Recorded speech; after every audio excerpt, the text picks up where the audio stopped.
What up, people? Coach V, New Breed Boxing. Are you southpaw or are you orthodox? What's the difference?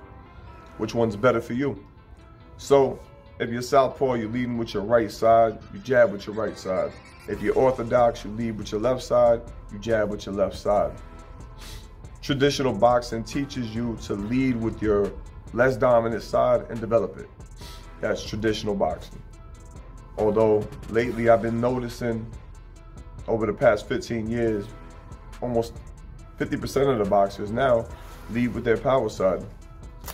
Now, it does feel more natural to lead with your power side. Your footwork feels better. Your jab and your hook are way stronger. And the jab is the most important, most used weapon in boxing. So if you had to choose only one side and you never wanted to develop yourself, I probably would recommend leading with your power side.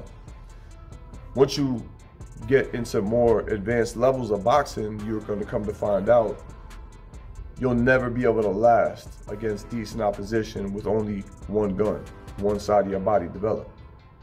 So yeah, in the beginner level, you could probably dominate and or even hang with some decent fighters, decent entry-level fighters with just a good jab and a hook. If you're fast on your feet and you're pretty athletic. Once you get in there with some middle of the road, more advanced guys, they're gonna figure out your jab, they're gonna circumvent it, they're gonna counter it, they're gonna get your back to the ropes, and they're gonna start beating you like a drum. And they got two guns, you got one. Do the math, it ain't gonna work out. It's not the way to go. You don't wanna be sitting there trying to keep a guy with two hands off you with a jab and a hook. All of a sudden, you're gonna go from looking like Muhammad Ali to looking like a punching bag real quick. So the key to that is develop both sides. Whether you lead with your power side or not, you know, like Mike Tyson, De La Hoya, Cotto, they all led with their power side. If you notice, they had a high knockout ratio because their jab is actually not just for scoring points, but they got a powerful jab, so it's a damaging jab. But you could do that if you lead with your weaker side, because the whole objective of training is so you don't got a weaker side. You develop that weaker side in athleticism, in strength, speed, ability, agility, reflexes, until that side is equal, and now you got two guns.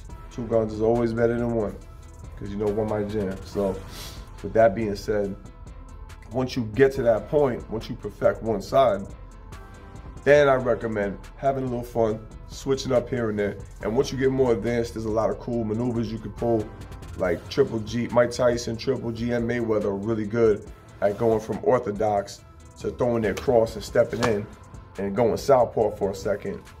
Once they got a guy already under control or they got him hurt a little bit, it really throws somebody for a loop. It's a real good tactic. But in the beginning, you see inexperienced guys, they don't know what to do. So when they switching all the time, it's because they just don't know what to do. It's not because they're so gifted. They just are confused.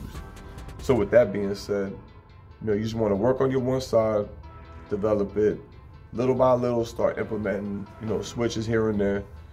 In the gym, you know, you gotta, nobody wants to take their weak side and pop 1,000 good jabs a day until it goes from a wet noodle into a piston, you know what I mean? But that's the whole objective, man.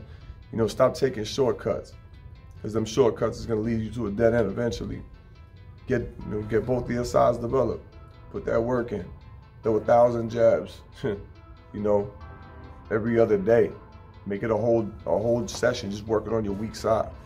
You know, just snapping that jab all day, and you'll notice it'll take time. But once you get a real good jab, you know, you can stop the most powerful puncher in his tracks if you got a nice solid jab. Just watch any Larry Holmes videos. That guy had the craziest jab I've ever seen in my life.